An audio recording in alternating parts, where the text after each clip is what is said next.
So, diversity beyond the obvious started from a conversation with a vet.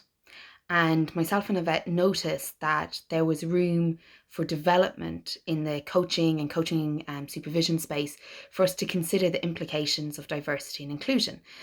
Partly because the world is globalizing and we need to understand how to work across cultures, work with different personality types, work with people with different value systems, religious beliefs, political views.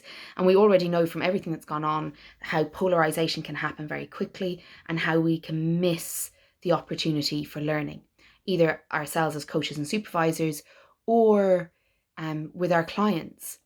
And one of the things that came out of the conversation was even the differences between Yvette and I, and the different perspectives we were going to bring and come from. But then as we went on, it became really clear that we didn't need to offer a diversity training where we input rules and regulations around diversity, but what we needed to do was open a conversation that would allow people to process some of their unconscious bias, that would allow people to start thinking about the theories that they're working from, the models that they're using, the approaches that they're taking, the values that they're bringing into their coaching and coaching supervision unconsciously, and how that would either open up the conversation for somebody different or how that would close the conversation. And as we were talking, we were noticing the differences in our own styles and what we thought. It was becoming more and more evident that actually we need to bring together coaches and coaching supervisors who want to be part of this, because this is a big piece of work that is only beginning in the coaching supervision area, because a lot of the work we're coming from comes from quite a not misogynistic, wrong word, but sameness ultimately, for lots of the sameness coming from the same theories, the same models, the same types of people are using coaching. It's not being diversified very much. We're not seeing differing belief systems being weaved in through some of the questioning. And we wanted to, well, I know I wanted to bring more of underneath all of the rules and regulations about diversity. I wanted to bring a conversation to the forefront that got people to critically think and assess their decision making in a way that benefited their coaches if they were supervising or their clients if they were coaching. And obviously I'm just one person and a vet is just another person, and our views and opinions, while they're informed and we're doing this work, I'd say a lot longer than what we're even conscious of, we aren't the experts in the room.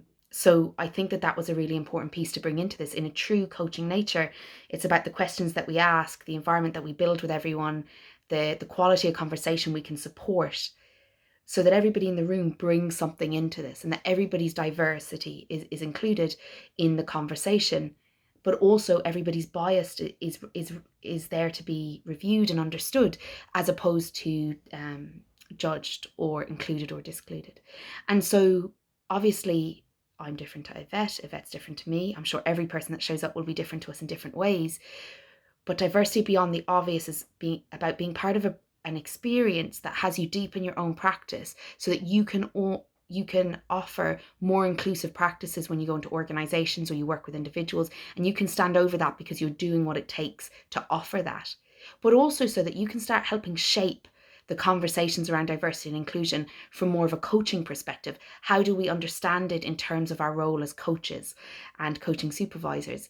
And that conversation is ripe and is emerging, and we can either be part of it and develop alongside it and grow in our awareness, or we can wait until somebody wraps it up in a nice neat package.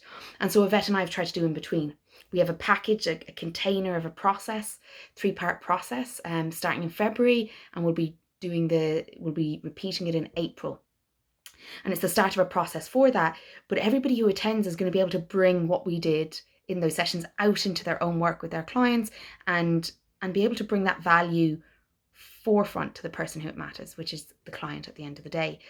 And it's going to be a really cool experience because we're going to have people with like-minded and differently minded in the same room, different approaches, different preferences, different values, different levels of experience. So that's one thing that can get missed in training, is we can sometimes separate people by their level of experience, but actually different levels of experience equal diversity.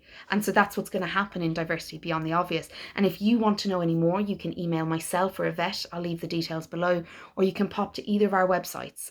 I'll leave the links below to have a look at the programme. It is accredited by the ICF, and I think we have 9 CPD points in it, and we have 2 learning points, I think is what they're called. But basically, we've spent a lot of time putting this together and developing this so that we can facilitate it in true coaching style and bring space for it to grow beyond that. So I hope you can join us. If you have any questions, let us know. This isn't going away. This is going to be the new gold standard. Diversity and inclusion will be expected of us as coaches when we work in industry. And we can actually be part of shaping that and informing it and deepening it in terms of coaching and supervision and our practice. And I'd love you to join us on that journey.